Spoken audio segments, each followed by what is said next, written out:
Well, folks, welcome to one more edition of Politics on Random. Berto Willis, your host. Thank you so kindly for being a part of the show. We are going to have a what again? Un grandioso show for you today. Anyway, let's go busy and tell you what the show is going to be about today.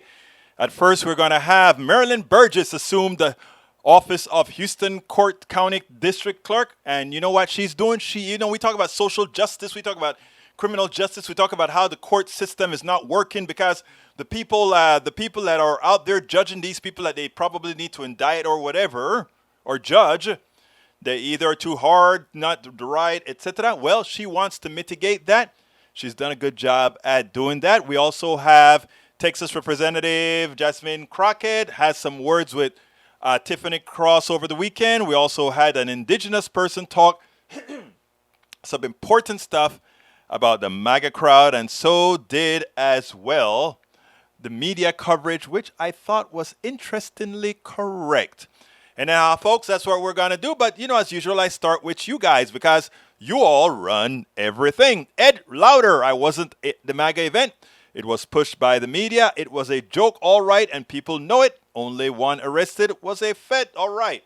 Hello, relative, says E2247. Bridge MCP is back. Hola, ¿cómo estás?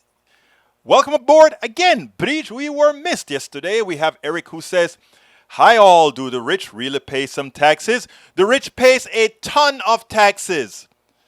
But you know what you got wrong in your theory, Eric Hayes? If I make $1, if I make $1 and the rich guy makes $1,000 and the rich guy says, I pay 10 times more than you in taxes. I pay $10 in taxes. You only pay $1 or 10 cents or whatever. He can go ahead and say, yes, I pay so much. The problem is you have taken so much out of society. Not a little bit, not 10 times what you are. In the case of the CEOs of the top 500 companies, over 350 times the average salary. So again, limited thinking that it's pushed by a lot of newspapers like The Time. Whenever we start talking about taxing the rich who owns all these papers, they start to say, okay, it's time to re-indoctrinate the people. It's time to inoculate them from intelligence. It's time to inoculate them from learning the truth. It's time to inoculate what they're doing. Look, they should be paying 90% of the taxes. Okay? And I can explain and I can give you a number as to why the ultra billionaires should be paying that. I can actually make a very good case that the money isn't theirs. And I can make that case accurately, numerically, and actually make it in the form of it being nothing more than legal theft. But we'll talk about that at another time. All right, let's see who else we got here before I get to Brother Rodnin. ATL checking in. Paul Fleming, welcome aboard, my brother. All right, Michael says, Egberto, you covered this one yesterday. Your treatment as a refugee is directly proportional to your hue, but this story needs a follow-up. White House calls video of border agents chasing Haitian migrants horrific. DHS promises to investigate. U.S. Border Patrol agent with a whip was chasing a Haitian refugee. This isn't the days of slavery. This is now. I can't imagine what possible context could be used to explain this. Abolish ICE. Meantime, there are some 15,000 refugees living under a bridge waiting to be vetted and resettled. Again, it comes with something called morality. In the case of Republicans and neoliberals, it's always good to say we like life or we believe in humanity and all these other issues we like to talk about, right? But when it comes to putting our money where our mouth is, support a particular kind of folk. There are certain people, they're suffering. When we see certain people suffering, it hurts us to the core to see them suffering. But when we see others suffering, well, hey, now, we'll try to do what we can. Look, until we learn to accept the totality of humanity for what the totality of humanity is, for what the totality of humanity looks like, we will all have these implicit biases as far as who deserves pain, who deserves help, who deserves assistance. We have so many people that would hurt themselves because they believe that the other shouldn't be helped as much as we are. Pfizer says COVID-19 vaccine works in kids aged 5 to 11 as the new COVID variant spread through the harm younger people. Vaccinating them before they catch it, school is essential. It is true, and it's going to be good up until some particular variant defeats the vaccine. And I imagine everybody's looking for that variant that is defeating the vaccine and ready to go. Pfizer says COVID-19 vaccine works. I read that already. COVID-19 has now killed as many Americans as the 1918-19 flu pandemic. More than 2,000 people are dying in the U.S. daily on average, the highest level since early March. The 1918 flu killed more people overseas. In comparison, COVID became an American first problem. Yes, it's the same people who say America first that failed to vaccinate themselves until we've... Yes. You know, I have a story to tell, and you know what, I'm gonna play that. So I wasn't gonna play it till tomorrow, but I'm gonna do it in a little bit. Line 3, pipeline resistance continues as activists ask Biden admin to shut down project. Oil pipelines invariably leak. Running a pipeline through waterways is a tragedy waiting to happen. A sufficiently large leak could potentially pollute the entire Mississippi River. The people whose land this pipeline has been laid through don't want it. Most Democratic voters oppose the pipeline. President Joe Biden can fix it with a stroke of a pen. Yes, he can.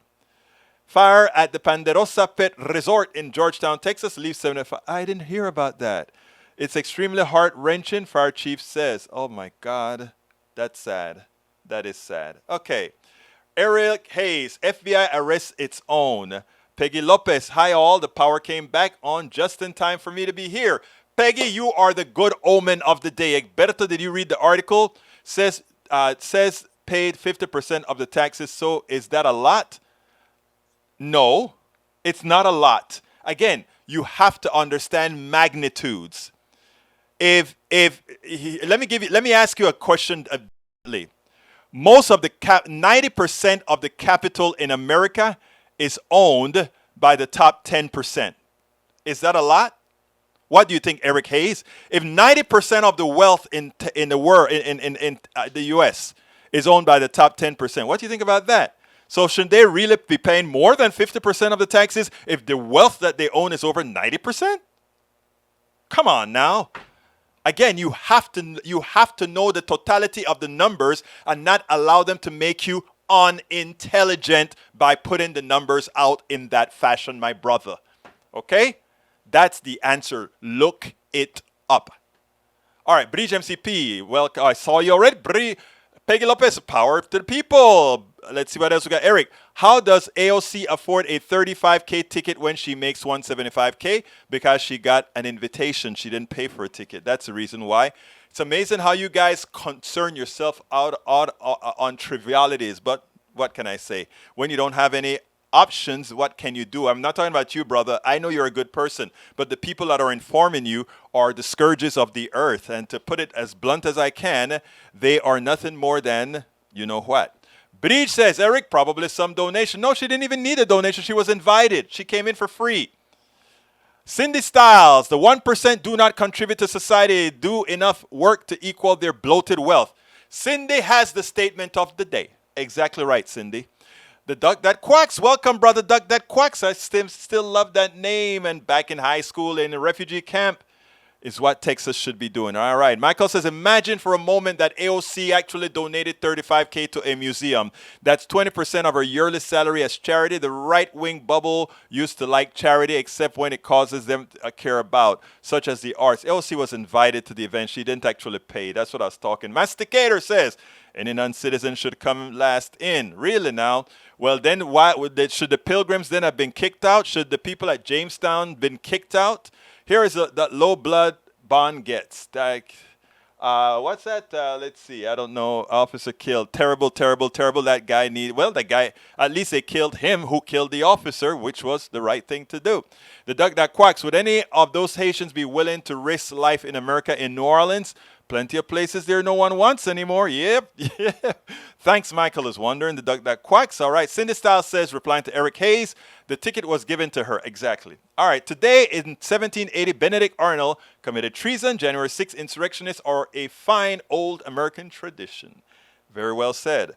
Let's see. Right now, at least 20 writers, including Honor to the Earth, Executive Director Winona LeDuc, are participating in the 8th annual Spirit Ride. Thank you, sir. All right, continuing. Mastiqueros Egberto does not believe in nationalism, yet he calls himself an American. He obviously immigrated for economic benefits. I did immigrate for economic benefits, but not everybody who comes to America came for economic benefits. Even the Americans who founded the country came for economic benefits. Would you like to put a wager on that, my brother Masticator? Would you like to go read the Federalist Papers, sir? Jessica Taylor, welcome aboard. Eric Hayes says, magnitude, if 50% paid 65,000 rich out of 8 million people, that is a freaking number. You look it up.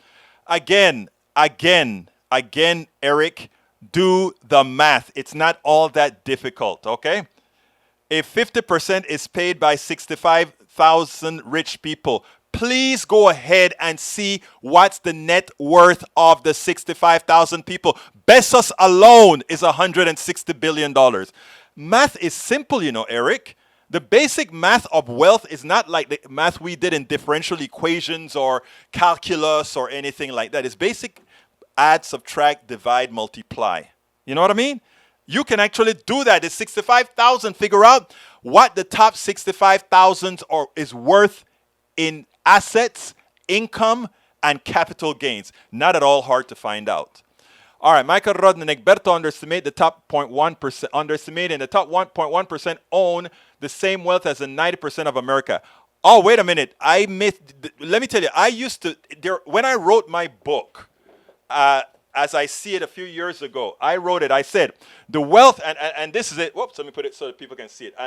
It was a lead to the back of my book, as I see it, Class Warfare. It says, where's that camera? There we go. Here's the camera. The wealth in this country is unevenly distributed to the top 5% and 1%, not because they are more productive or produce anything of lasting value to society, but because they, and all that good. I said the top 1% of the population owns 34% of the nation's wealth. The top 5% owns 58%, and the top 10% owns 71%. The top 20% own 85%. That's what it was 10 years ago. It has dramatically changed. It has dramatically changed in that 10 years. Remember, just during this pandemic alone, we've developed quite a few more billionaires. Try to understand these things, my friend. Egbert of concern himself to fault the trivialities. Yes. All right, let's go ahead. Arnold, although a trader, didn't do what the Nazi did. Exactly. Let's see what else we got. Who cares? Math is math, bro. No, math is not math. There's different kind of math. There's arithmetic, there's geometry, there's calculus, there's diffie-q. Come on now. And by the way, as an engineer, we had to cover all of them. Let's see now. All right, let's go ahead. I wanted to give you the first thing that I wanted to show you was going to be the thing from our great lady here. But what I want to do first of all is I want to show you the stuff about the vaccines, because it really touched me. This piece really touched me. This is a piece where a woman points out that in fact the unvaccinated killed her husband. And I love the way they did the story. So let's go ahead and do the story here. Let's give you the setup. MSNBC did a piece where this woman, both she and her husband was vaccinated, and they went to an event. And in that event, there were a lot of people not following the rules, without mask, all that good stuff. Even though her husband was vaccinated, he had pre-existing conditions and likely something that made the vaccine less effective, and he died. Listen to the story, and then we'll take it on the other side. One Iowan reported testing positive for COVID about once every 50 seconds, according to the Des Moines Register. So what are you seeing and hearing out there? The jump in infection rates that we're seeing in this state right now, we really haven't seen here since about January. While deaths among people who are vaccinated is incredibly rare, it is happening. And we met one family in Iowa who experienced it. Ardith Keplinger says that she and her husband, Gary, contracted COVID-19 after attending an indoor gathering where there weren't any COVID protocols. Both she and Gary were fully vaccinated. They both had pre-existing conditions. Ardith survived COVID-19, but Gary did not. Her family, they say that this death, it was entirely avoidable, and they are angry. In his obituary, they wrote this, quote, "He was one of several victims recently infected from an unmasked, unvaccinated person." Ardith told us that at least a dozen people were infected after attending that indoor gathering. She is hoping Gary's story reminds people that their choice, whether or not to get vaccinated and whether or not to follow COVID protocols, that it impacts the people around them. Here's more of what she told us. I have family members that don't agree with me, and I guess that's their right.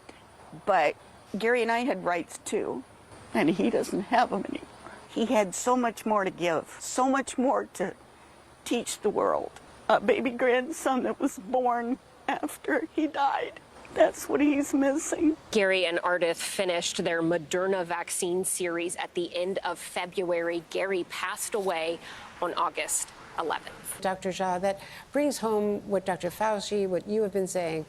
The unvaccinated are choosing something for themselves, which is in defiance of science and also in defiance of helping others, being part of society. The reality is we all live in one community, one society, and the feature of an infectious disease is your choices are not your own alone. Your choices and your choice not to be vaccinated impacts everybody around you. And this is just one more really tragic example of that. We've got to do better. Yes, we've got to do better. And I have to take Eric out of line here. He says, what does it tell you? Can we get the happenings of vaccinated in Vermont, Israel, and UK are dying at alarming rates too, and also getting COVID? What is that telling us? What that is telling us is that you and unvaccinated people are bringing enough of a viral load to have those people who are susceptible to breakthroughs, who are fully vaccinated but susceptible to breakthrough. How are you susceptible to breakthroughs? If you're taking prednisone, if you're taking certain types of medication, it reduces the effectiveness of the vaccine because it reduces the effectiveness of your own immune system, and therefore breakthroughs can occur. But it's still nowhere close the deaths that you will see and you continue to see in the unvaccinated people. The problem with the unvaccinated people is that they are the primary spreaders of the virus, and not only are they the primary spreaders of the virus, they're the ones that are going to be the ones where the virus mutate in and get better and change to eventually likely defeat some one of these vaccines. They are natural born, even though some of them just because of the ignorance that they hear from the people that they get their news from, but they're killing others, just like this woman said here. They are killing other people. One other thing that Eric says is, by the way, the reason why he supports these, he made another comment that bears answering. Should it be economic benefits for the hardworking or free given to others? No, actually, Bezos did not earn his money. Bezos is a slave master. Bezos's money comes from those who work for him. Bezos does not have the intellect to create the robots that make his stores efficient. Bezos did not write, as I see it, it's worth it, or Amazon, but he gets the bigger part of all the things that we make. He gets a cut of everybody's action. We all work for Bezos because that is the way capitalism works. It gives those who are invited into the party gets the most, and the rest get the spoils. That's just how capitalism works. There are other ways to say it. There are other ways that it could have been implemented. It's just not implemented that way. And those people who continue to defend it and support it are actually what I call the unknowing slaves of the system, guided by the guardians of the gate. Who are the guardians of the gates? The people who control the media, the people who control the churches, the people who control our education system on the right side. These are not difficult things to ascertain at all. These are not at all difficult to ascertain. Anyhow, let's see, continuing. E2247 or stained home photo. Let's see what else we got here. Michael Rudden says, we need to create a baseline minimum that every American should have. Yes, it's called basic income. That baseline minimum should apply to the hardworking or otherwise. Then those you value as hardworking can rise above the minimum by their work. That is what we talk about when we talk about basic income, etc., etc., etc. Cindy Styles, well, that was a reply. Coming down, free GMC fever.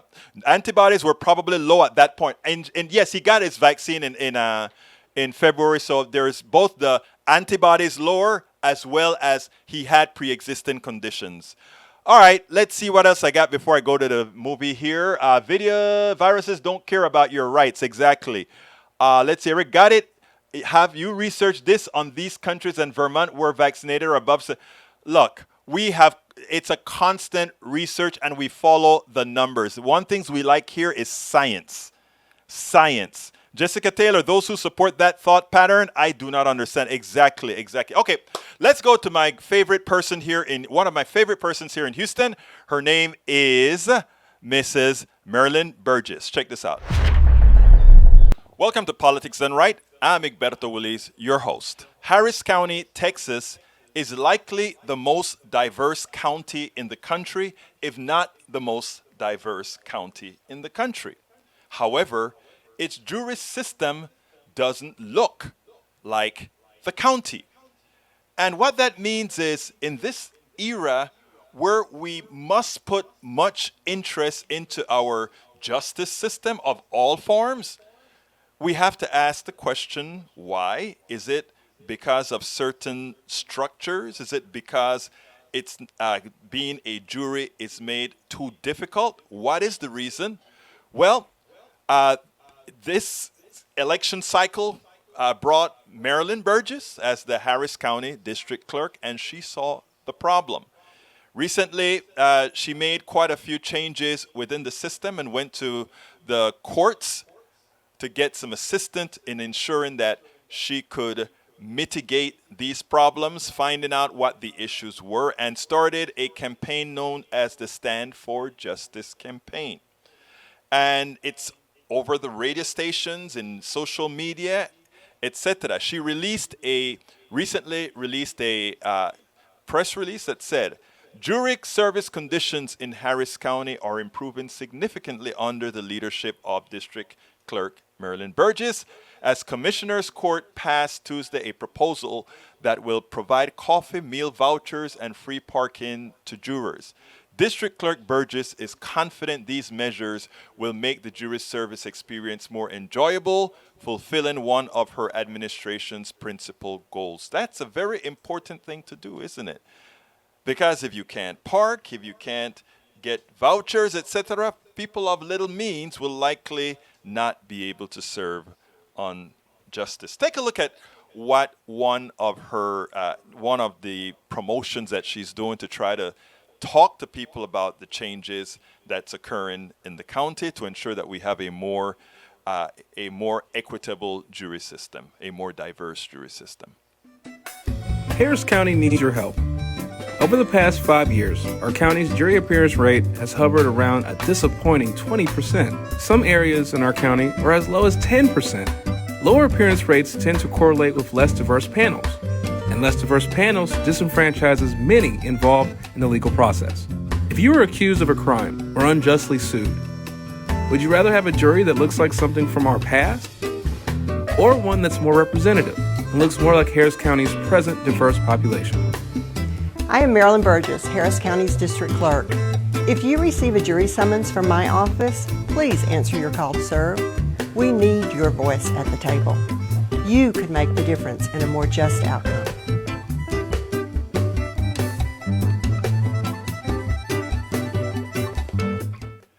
These types of outreach make a difference. And it is good that right now in Harris County, there's a leader that's actually doing that. So let's go ahead and talk to her. Merilyn Burgess is the Harris County District Clerk. She is a CPA and former chief financial officer for a local company. She was also executive director of the PTA. It is there that Ms. Burgess confirmed her calling as an advocate for causes that improve the lives of working and middle-class families, single mothers, and teachers. She subsequently served in other executive positions in various organizations. She is using her expertise now and her position as the Harris County District Clerk to bring fairness to our jury system by enhancing awareness and much, much more. Ms. Burgess, welcome to Politics Done Right, the head of our county district clerk. Welcome aboard. Thank you, Alberto. Great to be with you.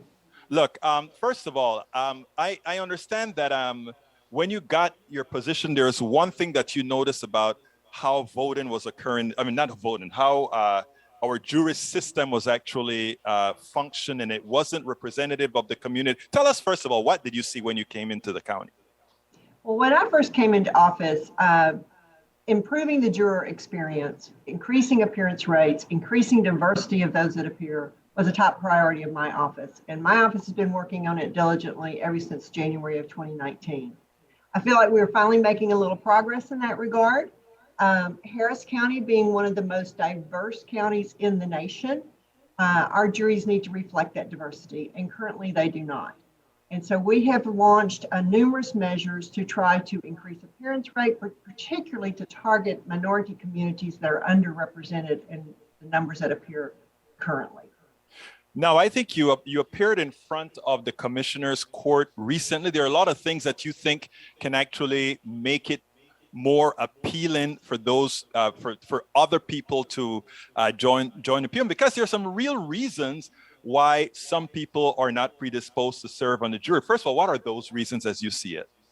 Well, in my opinion, the number one thing that keeps people from showing up to appear for jury duty is that there are a lot of people who are living paycheck to paycheck, and they don't have the benefit of being paid if they aren't at work. If they go to jury duty instead of going to work, they're not going to get paid for that day. And they simply cannot afford to show up. And so that's what we went to Commissioner's Court for initially, was to ask for a pay increase so that we could pay jurors enough that they could afford to miss that day of work and be there. And to me, that's the number one thing that's going to make an impact of getting the diversity that we need on our jurors. They were reluctant to implement anything in the middle of the pandemic because they didn't think we could track the kind of impact it had. We wouldn't know if people were showing up because the pandemic was lessening or if it was because of the pay. So they've committed to revisiting this when we get back to normal operations. But in the meantime, they agreed to put forward some benefits for jurors to make their experience a little bit more pleasant and to recognize that they're giving of their time and we appreciate them. So what we were able to get them to do was to provide free coffee for the first time in Harris County. When you do jury duty, you get a free cup of coffee. Wait, let me stop you a second there. Wouldn't you think that if you're a jury, you want to stay awake, right? And some of those proceedings can be boring. So, I mean, you want to have some coffee. Good job. That's right. And we required you to be there by 8 o'clock in the morning. And if you live in Kingwood or Tomball or Pasadena, you have to leave pretty early to make sure you get parked and get inside and get seated before 8 o'clock. And I don't know about you, but I need that cup of morning to get me going. So that's something that was just something small that we should have been doing all along, and that now we are doing. The other big piece of it was that we never have paid jurors for their parking downtown. So you got paid $6 to show up and serve, but you had to pay for your own parking while you were down there. And if you were lucky enough to get in the right parking garage, it cost you $6. But if you went to the wrong parking garage, it could cost you $25 to park for the day. So now we do have, on a first come, first served basis, free parking for our jurors if you go to the right parking garage. And so we are in the process of painting that garage with an orange border around it so that we can tell you in your summons, look for the building with the orange border, and it's more easily identifiable so you get into the right parking garage, and then you get to park for free. So that was a big change too that we're very excited about. Now, did I see somewhere about a food voucher, or is that not implemented yet? That has been implemented, and it's a temporary measure because currently with jury assembly out at NRG Arena, which we moved out there in order to be able to socially distance 6 feet apart and keep everybody safe, You do both jury assembly and voir dire at NRG Arena. Previously, when we were downtown, you did jury assembly in the Assembly Plaza. Then you were moved out to go to a courtroom, and you got breaks, and you could go out in the area and get lunch or whatever during recesses. But now you have to stay in NRG until the voir dire process is completed, which may mean that you get there at 8 o'clock and you don't leave till 5 o'clock that afternoon. So, and there are very, very limited options of getting something to eat out at NRG. And so what we did was we implemented a process where you get a meal voucher. If you're still there after 11 a.m. in the morning, we'll give you a voucher that allows you to go to the concession stands and get a sandwich, some chips, and a drink. Now, Ms. Burgess, all of that is wonderful. You're doing a great job as the Harris County District Clerk, but people have to know about this stuff. In other words, how are people, people are used to the old system where it actually cost them. In effect, our county was taxing people to serve on the jury. And now I think what you brought forth was a sort of equity in a system that allows everybody to participate. But you know what? Probably there are not a lot of people that would have known about it, except that I believe you started doing some stuff about that, right? We did. And we told Commissioners Court that none of this is going to have any impact. Even a pay increase, if we get that approved later on, won't have any impact if people don't know about it. And so we also asked them to fund a jury awareness campaign, which they have done. And we're trying to save the bulk of that when and if we get this jury pay increase approved. But we have launched a campaign to make people aware of why it's important to serve on the jury, why it's important to show up. And we're doing PSA ads on television stations. We've got a lot of social media presence. We're at a couple of different radio stations and some print media. We're targeting it into our lowest performing zip codes. We're targeting it to our minorities that are currently underrepresented. So we're targeting the Hispanic community and the African American community by going to places that we think that are where they will see these ads more frequently, and trying to talk about why it's important for you to show up, and hoping that that will have an impact and move that needle. In addition to that, we've also started our electronic pre-registration for jury duty. So when you get a summons in the mail, it tells you to go online and pre-register. And previously, you got a letter in the mail. It said, show up on this date, this time, this place, somewhere about 4 to 6 weeks in the future. And we just had to hope that you were organized enough to put it on your calendar and remember to show up. Now with this pre-registration process, when they pre-register, we get your email address, we get your cell phone number. And we're able to send you information via email when you pre-register, which is what we do. What to expect, where to go, what to bring, what not to bring. Bring a sweater because it can get cold. Wear socks because you're going to have to take your shoes off to get through security. And we can tell them where they go to park and that you will be given a free cup of coffee and that you won't have to pay for your parking if you get selected and go downtown to serve on the jury. So that information can be communicated to them. In addition to that communication, we also send them reminder notices a week prior to service. Remember, you have jury service coming up next week. And then the night before, we send both an email and a text message reminder. And what that has allowed us to do is if we see we've got more people coming in than we're going to need, we can reschedule them or cancel their service. So you don't come down for us just to say, never mind, we don't need you after all. And that's what gives jury service such a bad name, is when you spend half a day, because you have to get up early, you have to travel downtown, you have to get in there, you go through the process, and then somewhere around 11 o'clock in the morning, they tell you, well, we don't need you, you're free to go. And then people go back to their communities and say, don't bother to go, it's a waste of time. So if we can get those numbers significantly reduced about who's there that's not needed, I think that'll have a big impact on our appearance rates as well. And we've been able to do that. We were dismissing about 37% before. 1 month we got it down as low as 18%. And with time, we feel like we can get it down to as low as 12%. Now, it seems like you're already measuring the metrics of the success of how you deal with people. Now, how are you going to measure the metrics of bringing in people that weren't there before? Have you instituted any type of policies to measure that? Yes, that pre-registration allows us to capture a lot of demographic information as well. And so we can keep up with, of the people that are showing up, what ethnic group are they in? What age group are they in? What education status do they have? And we're monitoring those numbers. As I said, we're been underrepresented in African American and Hispanic communities. The Hispanic community has improved slightly with their representation rate since we've been out at NRG and started this process. African American community has slipped even a little bit further than it was before. But we have the mechanisms in place now to track it and see how we're doing and see if these campaigns and these things do help us move the needle on that. Now, once again, let's try to get this to the audience. Well, I'll put that in my narrative at the end. But why is it that we want to make sure that you are successful in what you're doing as far as reaching out to the entire community to be a part of our jury system?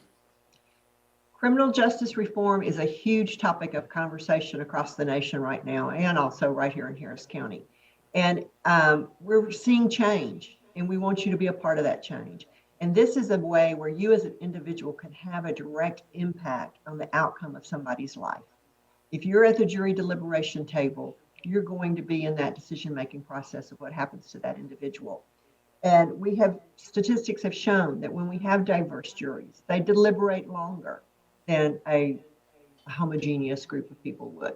They challenge unfair statements. They correct inaccuracies that are made.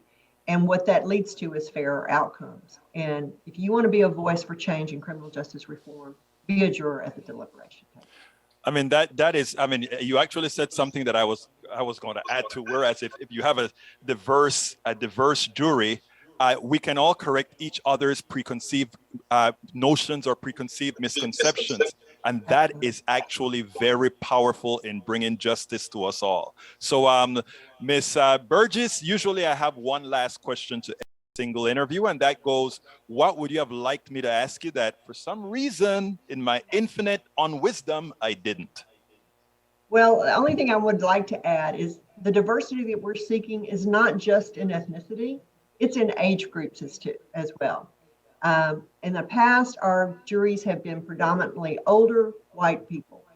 And my experience in life and what I bring to the table is vastly different than someone who's 22 years old. So it's an age thing as well. We need to get younger people more involved, so it's not just the older people. And what we found out in this process is so many young people don't even check their mail.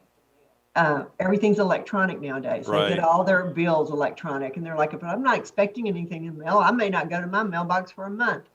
Well, if you get a jury summons, that's how it's going to come. So it's very important that we get that message out there. Please check your mail at least once a week.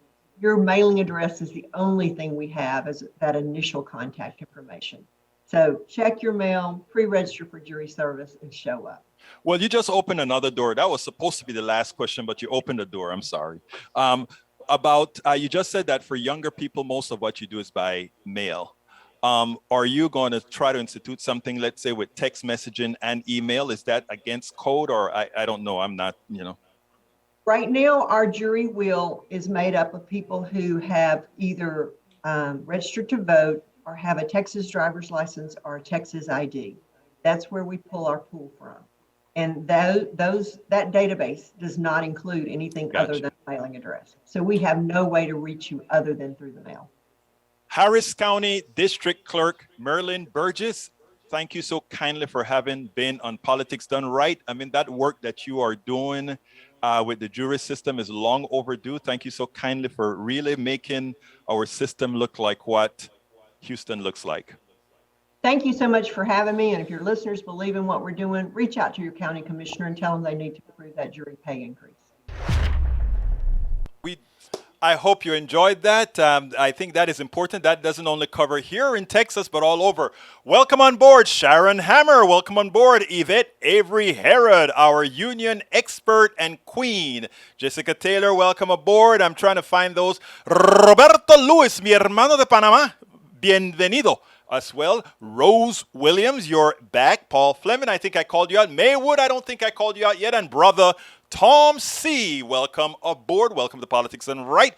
Anybody that I didn't call out yet that came in after the video started, let me hear your voice. You're here chatting and sharing. Oh, thank you, Brice, for reminding me. Folks, if you are on YouTube, I'd like to ask you so kindly to do two things. First, go ahead and give us a thumbs up that says, yes, we like what you're doing. We like the videos. That helps us with the algorithm. But secondly, I need your support. Please support Politics Done Right by clicking that join button. That join button will say, hey, we really want to support what you're doing. Alternatively, you can support us at Patreon as well at politicsdoneright.com/Patreon. Patreon is spelled Patreon, Patreon. You can also support us via PayPal. That is politicsdoneright.com/PayPal, politicsdoneright.com/PayPal. You can also support us if you're not on YouTube. You can still be a part of the part of the PDR posse that's on YouTube, which is at politicsdoneright.com/YouTube, politicsdoneright.com/YouTube. You can get all our books at our store. If you get it at our store, I will send it to you directly. It's worth it. How to talk to your right-wing relatives, friends, and neighbors. As I see it, class warfare, the only resort to right-wing doom.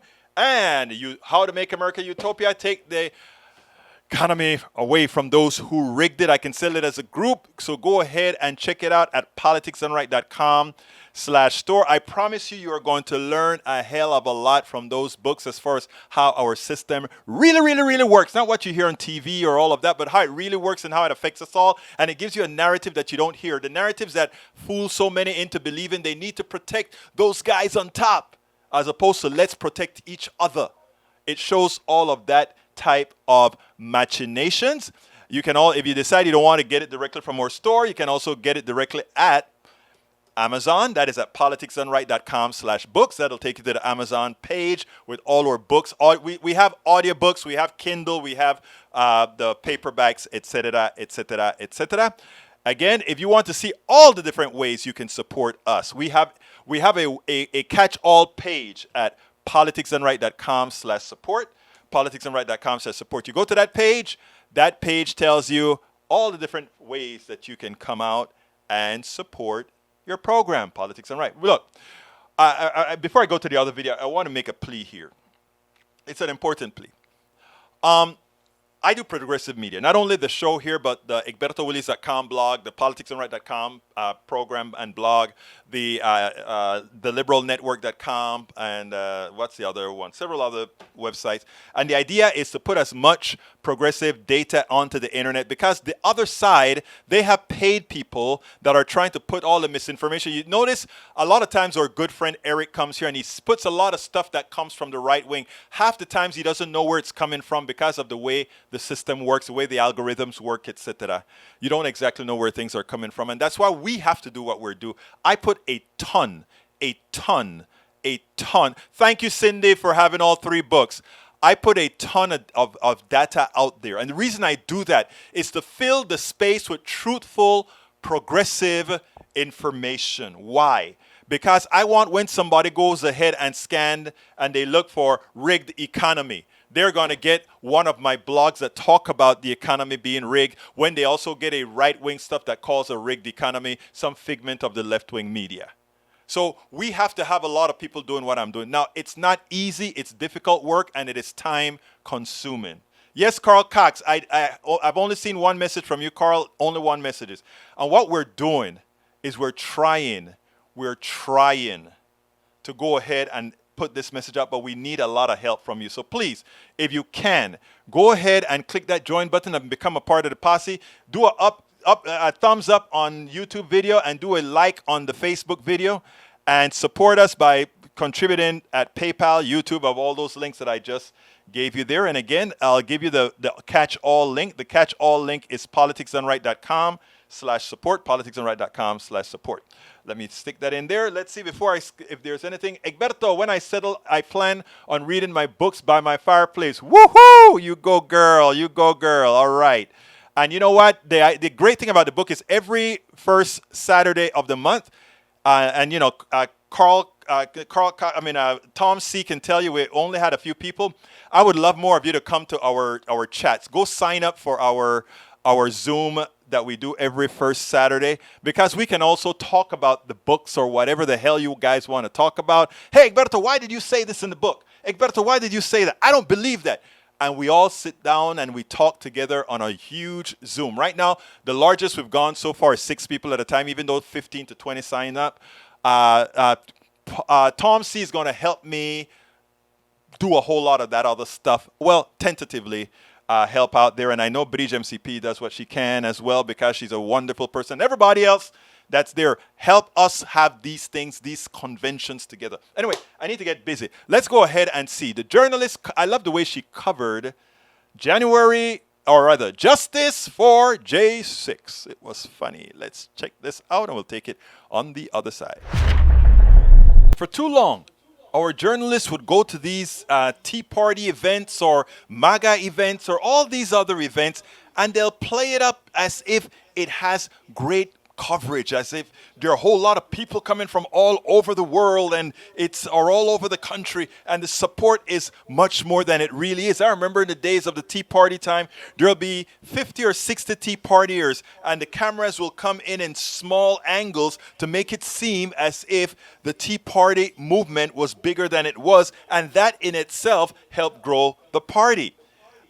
When we present them with progressives, thousands of progressives, it was always done in some sort of a caricature. It was never made to show that these are the people that represent most Americans. Well, you know what? Seems to me like the media has gotten the message and realized the damage that they've done, and they've started covering things a little bit more, not equitable, but honestly and truthfully. Check this out.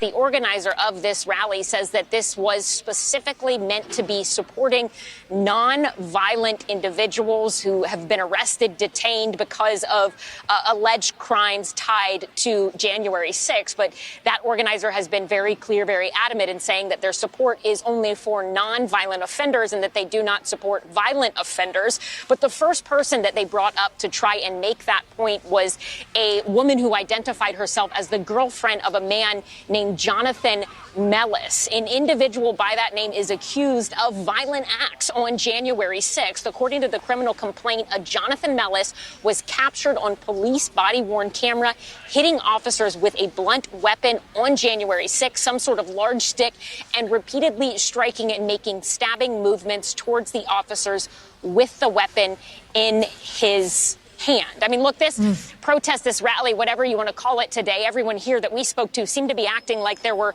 hundreds of people who were here on January 6th that have been indefinitely detained in prison, and that they had simply just poked their head through a door that was already open. And that is simply not true on any level. Both you and I were there that day. We know that is not true. You look at the numbers, around 600 people have been charged with crimes related to what happened on January 6th. The most recent count I've seen of people still detained or in police custody is around 63. And when you look at an indictment of 2 men from Pennsylvania just earlier this week, they are accused of violent crimes. And as far as we know, those individuals are still being detained. So from where I'm standing, from what I saw on January 6th, from what I heard today, I did not hear very much, if anything, that was rooted in any sort of reality or actual facts of what happened that day or what the situation is right now. Yasmin? Yeah, it seemed very much, I got to say, like a distortion of reality. Imagine if the Tea Party rallies were covered the way they should have. What kind of people we had that were there in the formative years. Imagine if the initial stages of the MAGA movement was actually shown to be the cesspool. Indigenous activist and lawyer Giassi Ross had a hell of a statement that we all should heed. I mean, I love the way that he expressed it. I'm just going to play it now, and then let's go ahead and take it on the other side. Jassy, give us your thoughts. There's not going to be a lot of people there. People understood that there's real risk that this great orange savior is not going to save them from jail. And so the people are going to be much more cautious. I'm not afraid of these fools down here. These folks down here, they have no structural power.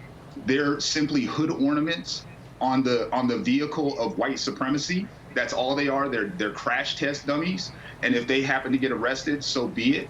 I'm worried about the folks that are in state legislatures. I'm worried about folks, the white supremacists who are in law enforcement. I'm worried about the white supremacists that are in academies that are teaching this hateful ideology. Those are the folks that I'm worried about. These fools that are down here, they're not really doing no harm. They're not touching any of us. And then lastly, I just want to say, this right here, I don't see this as an extremist act. I see this as permitted, that they're abiding by all the rules and laws. And this is about as calm and docile and harmless as you can get. I believe in the right to protest. I see the states that are trying to pass anti-protest in the light of the George Floyd protests. And I think that's dangerous. We want to protect their right to say what they want to say and worry about those folks that are deep in the machinations of white supremacy in the legislature and in other structures. And those are the folks that we need to worry about. He hits all three nails on the head perfectly. First of all, it should be understood that Donald Trump, the MAGA crowd, send out his MAGA crowd to take all the bullets, to die, they're crash dummies, they're crash test dummies. What do we mean by that? He allows them to be infected at his MAGA rallies, big rallies, to be infected and to die, to make it look like he's okay, to make it look like he's strong and has a large following. So yes, that is what they are, crash test dummies. But he's also right that you cannot afford to take away the rights to speech from anybody. As long as you abide by the protest rules, all's going to be fine. So he's consistent. But most importantly, what he says, something that we ought to be very cognizant of, and that is, we don't worry about the crash test dummies. We also want protests. But let's remember who really has the power. Those people that are teaching in academies, those people that are the politicians that are there making laws, they are the ones promoting that white supremacist message. They are the ones that are corrupting the society. They're the ones that are destroying America. Those are the ones that we ought to be concerned about. Those are the ones that we have to extricate from government, extricate from education, and extricate from religion. Absolutely so, folks. Absolutely so. I hope you got that. Anyway, folks, I got some more on YouTube. Please, folks, if you are just joining us on YouTube, please go ahead and give us that thumbs up. Give us that thumbs up. We need that thumbs up to help the algorithm. And if you are on Facebook, go ahead and give us that like. All right, let me go ahead and see. Nanette Bird Smith. I didn't realize. Okay, let's see. Well, let me go from a little top here and see a mention from Rose. A message from Rose, but it showed up in one place, but it didn't show up the other, so I can't read it. Let's see. Anyway, let me go a little bit further up top and see what messages I missed. Your chat, let's see. Jessica Taylor says, replying to Eric Hayes, I have close family in Houston. We talk regularly. Thanks, though, for the articles. I will check them out. And by the way, folks, let me just say, there's one thing that I think Eric shows here that we all, those that are progressives, need to be cognizant of, and that is there is an increase in crime. And people get very concerned about increase in crime, as they should. And Democrats and progressives need to be concerned about crime as well. As Tom Hartman put on his show today, this is the one topic. Hey, thank you so kindly, Brige MCP, for that great, what do we call it again? Super chat. Thank you so kindly. I'll go ahead and try to put that up. But yeah, folks, so I want our great progressives to note this. A lot of times we don't, we look at crime and say, oh, defund the police and all of it. It's a deeper message. And in fact, I am not going to be using the defund the police messaging through the election. And there's a reason why. Because it's not enough to say, there is so much else that I have to say along with defund the police, right? And it takes too much to explain that it's about moving the money from one place to the other. And people don't have people have the time, but we have been predisposed not to listen anymore. And because of that, I have decided going forward that what we ought to do, that's wrong. What I want to do going forward is we are going to start making a different argument. We are going to have to make the argument that the reason, and hear me well, folks, the reason crime is the way it is the lack of investment.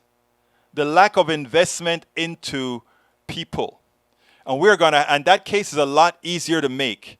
The other case to make is how they decide that they're going to just have guns ad nauseum. Easy access to guns give you easy access to death. These are the types of arguments that we're going to have to start making. There it is. I got it up. I wanted to make sure and get Bridge MCP's contribution up on the screen as quick as possible. Bridge MCP, thank you for your contribution. So anyhow, continuing.